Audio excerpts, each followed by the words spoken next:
The Harrington family's annual gala wasn't just another high society event. It was a performance of dominance, a theater of wealth where the chandeliers glowed brighter than the stars outside, and every handshake carried the weight of millions.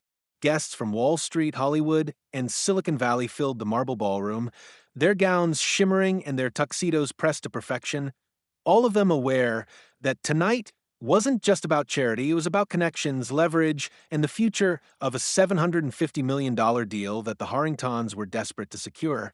Into this glittering stage walked Ava Daniels, 17, graceful, but understated, wearing a soft blue dress her mother had chosen, a dress elegant in its simplicity, but not dripping with diamonds or couture labels like those flaunted by the Harrington daughters. Ava was the only child of Monique Daniels, the black CEO whose tech empire had grown from a garage startup into a global juggernaut in less than a decade, a woman who had been invited tonight because her signature on a partnership contract could open the doors to unimaginable profits for the Harrington legacy. Yet as Ava stepped further into the crowd, she felt the stares, the quiet judgment, the smirks, the whispering. At first, she tried to ignore it, focusing on the orchestra's violins and the shimmering glasses of champagne waiters balanced on silver trays, but the mocking grew louder when Clarissa Harrington, the eldest daughter, turned to her circle of jeweled friends and muttered just loud enough for the surrounding guests to hear. "Who's that supposed to be? She looks like she borrowed that dress from the clearance rack." A ripple of cruel laughter followed, sharp and deliberate, and Ava felt her cheeks burn, her fingers tightening around the small clutch she carried. She wanted to disappear, to shrink into the floor, but the spotlight of mockery only grew when Preston Harrington, Clarissa's arrogant younger brother, leaned against the champagne tower and added with a sly smirk, "Don't worry, sweetheart. When our families merge, we'll show you how to dress like real money." Their laughter was not the careless giggle of youth, but the calculated cruelty of people who believe themselves untouchable, cushioned by billions and connections, believing they had the right to decide who belonged and who did not. Ava's chest tightened, but before she could respond, she caught sight of her mother across the room. Monique Daniels stood in quiet command, her emerald gown flowing around her like a queen's robe, her expression calm but her eyes sharp, assessing, calculating. She had heard every word, but she did not storm across the room or raise her voice. She simply placed her champagne flute on a passing tray, pulled out her phone, and typed a message that would set into motion a chain of events none of the Harringtons could have imagined. What they didn't know was that investors across the globe were watching the gala live stream, analyzing every detail before finalizing their commitments to the pending deal. And what they saw was not just a teenage girl being mocked. They saw a billionaire family revealing the ugliness of arrogance, the arrogance that could poison a partnership before it even began. Ava swallowed hard, lifted her chin with quiet dignity, and decided not to cry, though her heart pounded in her chest. For the Harringtons, her presence was a joke. For Monique Daniels, it was the perfect moment, the spark to collapse an empire built on cruelty. As the orchestra shifted to a waltz and couples glided across the polished floor, the Harringtons basked in their own mockery, convinced the room admired them, blind to the murmurs beginning to ripple through the crowd. Wealthy investors, CEOs, and political figures exchanged glances, their polite smiles masking quiet unease. These weren't just party guests. Many of them had money tied to the upcoming $750 million joint venture between the Harrington Empire and Daniels Global, and they had tuned in tonight, expecting to see harmony between the two powerful families. Instead, they witnessed the Harringtons' entitled cruelty laid bare before the world. Ava excused herself, pretending to head toward the dessert table, but in truth she was trying to escape the laughter that clung to her like smoke, her stomach twisting in knots. She wanted to be anywhere but here, yet she remembered her mother's words before the gala. "Never lower yourself to their level, Ava. Dignity is a weapon they can't touch." Those words kept her spine straight, even as her heart pounded. Monique, meanwhile, had slipped into a quiet corridor at the edge of the ballroom, phone pressed to her ear, her voice low but resolute. "Yes, you saw it," she murmured, her tone calm but carrying steel. "They disrespected my daughter publicly. If they think I will sign a partnership with people like this, they've already lost. Pull the draft contracts from circulation. Freeze discussions. I want every board member informed before sunrise. On the other end of the line, her senior counsel hesitated. But Monique, the investors are watching right now, she interrupted, her gaze flicking back toward the ballroom where the Harringtons pose for photos. And trust me, they won't want their money tied to people who can humiliate a 17-year-old girl for sport. She hung up and returned to the party with a calm smile, blending back into the crowd as though nothing had happened. Yet beneath her poised exterior, pieces were already moving like chess on a board.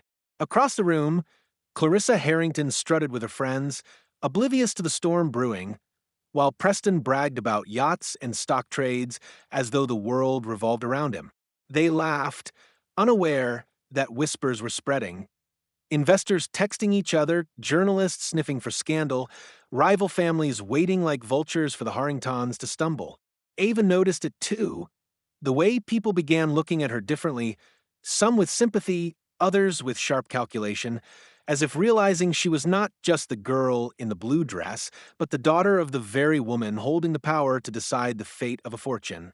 And while the Harringtons laughed the loudest, their empire had already begun to fracture in the shadows.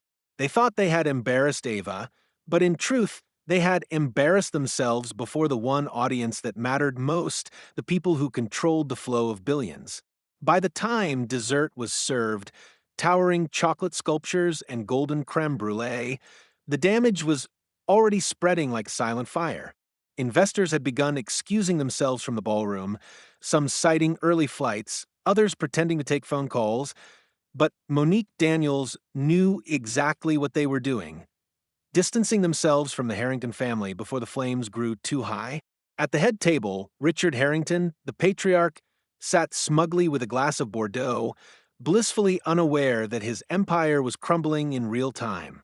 He laughed too loudly at a senator's joke, slapped backs as though the night belonged to him, and every now and then cast a patronizing glance toward Monique, as if she were a guest who should feel grateful just to be in his presence.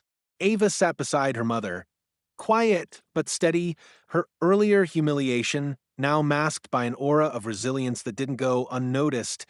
Several older executives nodded to her with subtle respect, recognizing the quiet dignity of someone who had been mocked but refused to bow. Clarissa, however, couldn't resist one more jab, walking past Ava with her entourage and whispering, "Don't take it personally, sweetheart. We just like to keep our circle exclusive."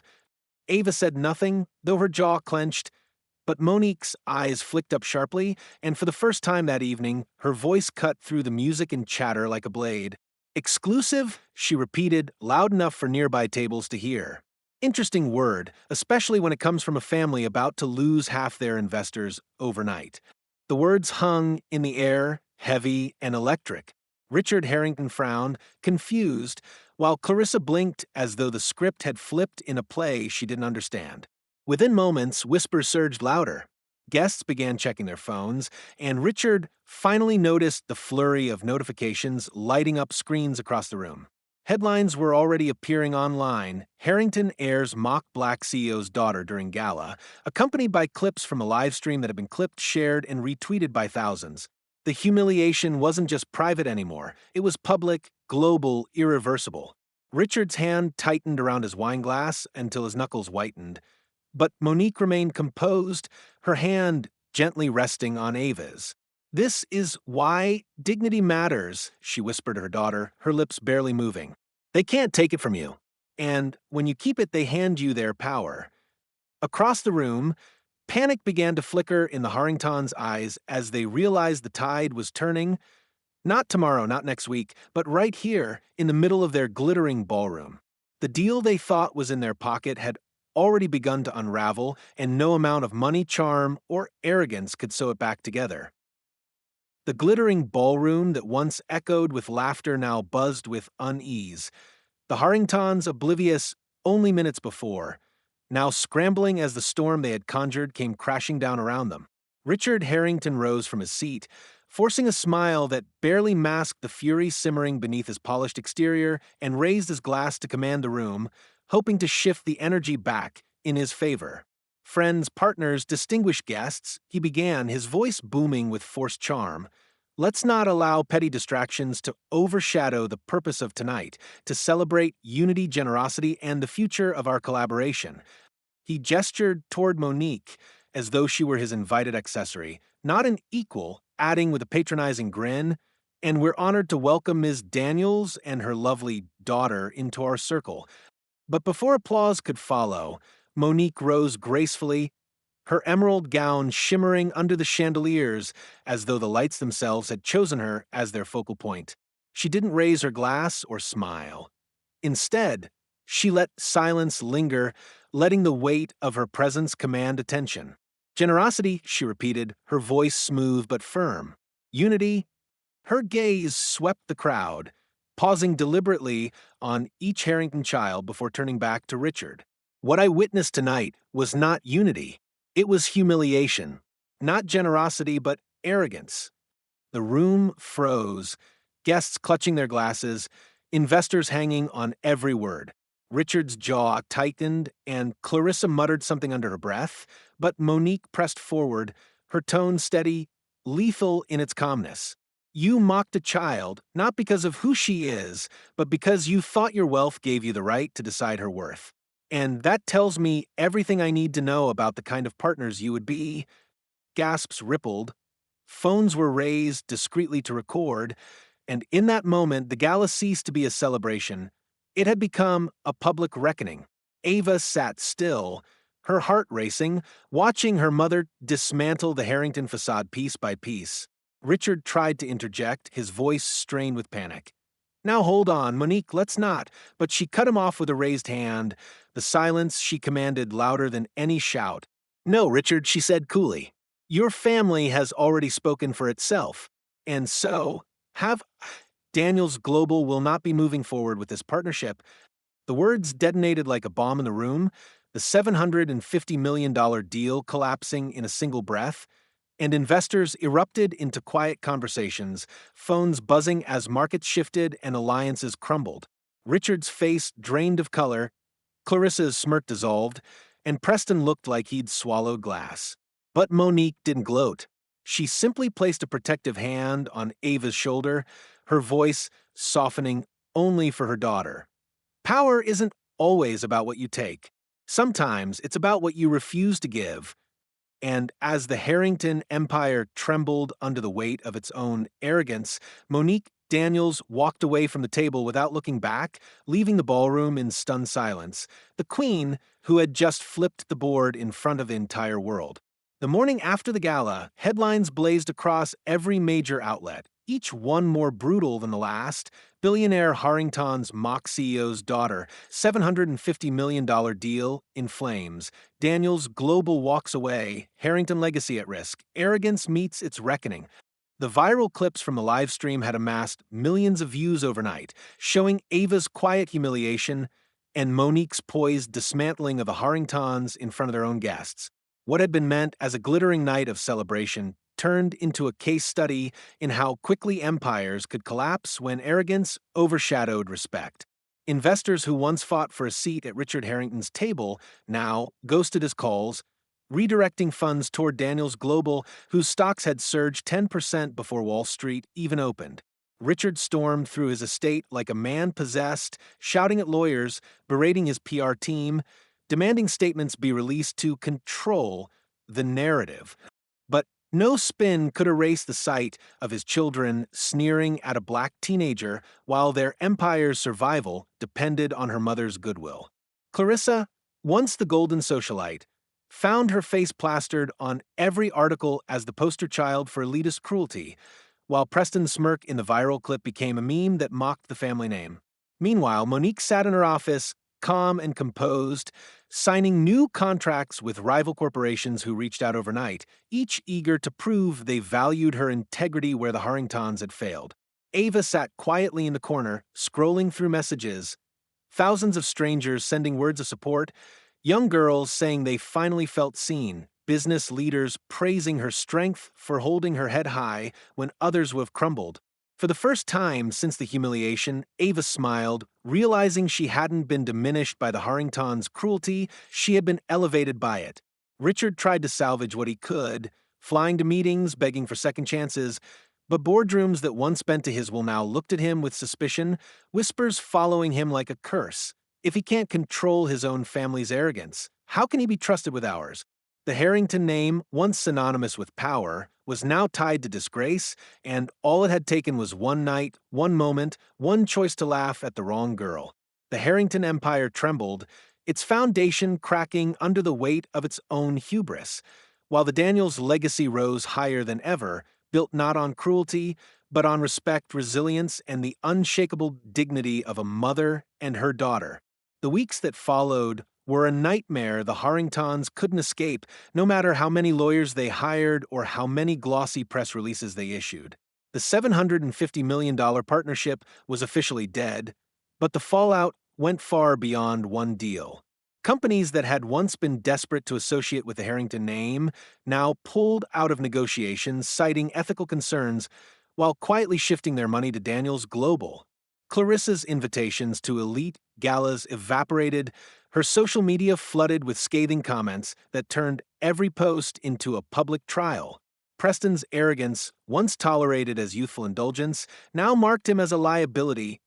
Banks stalled his projects, investors ghosted his calls, and even his so-called friends mocked him behind his back. Richard, the patriarch who had spent decades building his empire, watched as it unraveled faster than he could contain it. Share prices plummeted, key board members resigned, and whispers of hostile takeovers grew louder with each passing day.